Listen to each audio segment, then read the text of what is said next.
ஒவ்வொரு படமும் ஒவ்வொரு காலகட்டத்தில் வருது. இப்போ காந்தி படம் பார்த்தா எல்லாருமே காந்தியா மாறிடுவானா? பெரியார்னு படம் வருது, எல்லாரும் பெரியாரா மாறிடுவானா? அப்படி மாறவே மாட்டான்.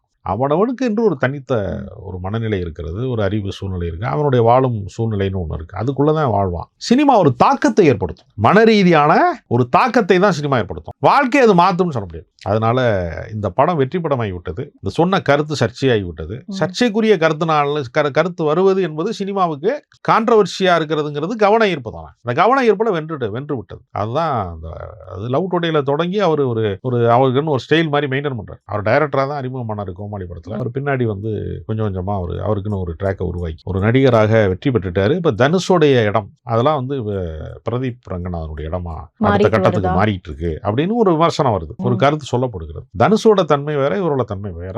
அந்த வகை படங்கள் இந்த ஜேனல் படம்லாம் சொல்றாங்கல்ல, அந்த வகை படங்கள் என்று இதை நம்ம பிரதீப் ரங்கநாதனுடைய டியூட் ஒரு முக்கியமான படம் தான் அப்படின்னு நம்ம சொல்லலாம்.